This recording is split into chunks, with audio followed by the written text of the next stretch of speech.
राहुल गांधी प्रधानमंत्री बनने के लिए तैयार हो चुके हैं। जिस नेता को पप्पू कहकर मजाक बनाया गया, आज वही नेता नरेंद्र मोदी को सीधी टक्कर देते नजर आ रहे हैं। राहुल गांधी की पर्सनैलिटी में बड़ा बदलाव देखा गया। अब उन्हें एक गंभीर विपक्षी लीडर के तौर पर देखा जाने लगा है, जो बीजेपी सरकार और नरेंद्र मोदी के हर एक कदम में कांटा बन जाते हैं।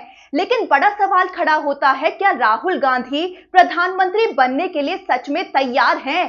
क्या उनके पास वो अनुभव, नेतृत्व और जन समर्थन है जो देश की कमान संभालने के लिए जरूरी है? चलिए गहराई से समझते हैं। राहुल गांधी की राजनीति की शुरुआत हुई साल 2004 में, जब उन्होंने अमेठी से पहली बार लोकसभा चुनाव लड़ा और जीत हासिल की। इसके बाद 2007 से 2008 में उन्होंने युवा कांग्रेस और एनएसयूआई को मजबूत बनाने की कोशिश की। उन्होंने संगठन में चुनावी प्रक्रिया शुरू करवाई, जो एक अनोखा प्रयोग था। 2013 में उन्हें कांग्रेस पार्टी का उपाध्यक्ष बनाया गया। 2017 में वो कांग्रेस के राष्ट्रीय अध्यक्ष बने। लेकिन 2019 के लोकसभा चुनाव में कांग्रेस की बड़ी हार के बाद उन्होंने अध्यक्ष पद से इस्तीफा दे दिया।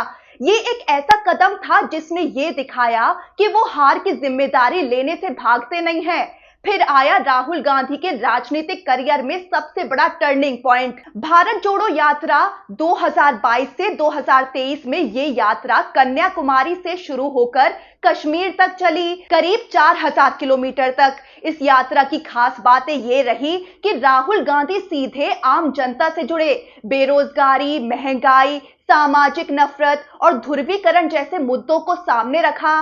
राहुल गांधी ने सड़क पर चलकर, गांव में जाकर, आम लोगों से बात करके खुद को एक जमीन से जुड़ा नेता दिखाया, और इसका असर दिखा भी। कई मीडिया चैनलों और जनता के एक हिस्से ने ये कहा कि ये अब वाले राहुल गांधी पहले जैसे नहीं हैं। राहुल गांधी ने एक संवेदनशील, विचारशील और संघर्षशील नेता की नई छवि बना ली।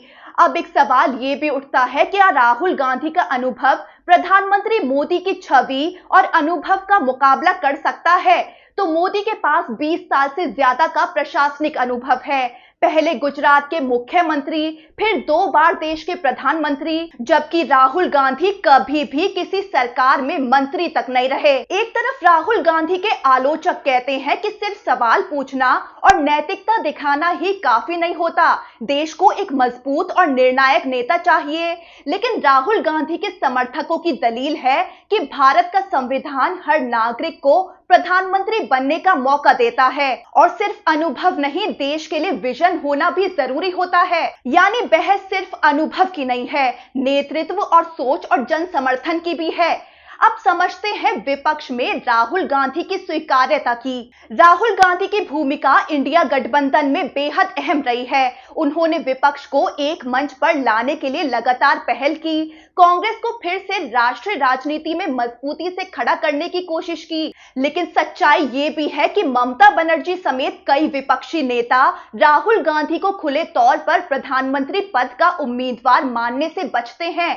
यानी राहुल गांधी को ना सिर्फ जनता का, बल्कि विपक्ष के अंदर भी और ज्यादा भरोसा और समर्थन हासिल करना होगा। अब बात करते हैं राहुल गांधी की जनता के बीच पकड़ की। क्या राहुल गांधी लोगों से जुड़े हैं? तो राहुल गांधी की लोकप्रियता खासकर युवाओं, पढ़े लिखे तबके और सेकुलर सोच रखने वाले लोगों में बढ़ी है। लेकिन ग्रामीण इलाकों, महिलाओं, ओबीसी और परंपरागत वोटर्स के बीच अभी भी उन्हें एक फुल टाइम भरोसेमंद नेता के रूप में देखा नहीं जाता। लेकिन सवाल ये कि क्या वो जनता से जुड़े हैं? तो हाँ, राहुल गांधी जनता से जुड़े तो हैं। उनकी कोशिशें जनता का समर्थन हासिल करने में रंग लाई हैं। पहले के मुकाबले में कई हद तक जनता के बीच राहुल गांधी की छवि मजबूत हुई है। लेकिन क्या जनता राहुल गांधी को प्रधानमंत्री के रूप में स्वीकार करने को तैयार है? तो ये अभी भी तय नहीं किया जा सकता। तो कुल मिलाकर राहुल गांधी ने अपने अंदर बदलाव दिखाया है। अब वो पहले जैसे नहीं हैं। उनके पास साहस है, संवेदनशीलता है और विपक्ष को जोड़ने की क्षमता भी। लेकिन क्या राहुल गांधी देश का अगला प्रधानमंत्री बन सकते हैं? इसमें अभी राहुल गांधी के लिए और भरोसा जुटाना बाकी है। भरोसा जनता के बीच भी और विपक्षी गठबंधन के अंदर भी।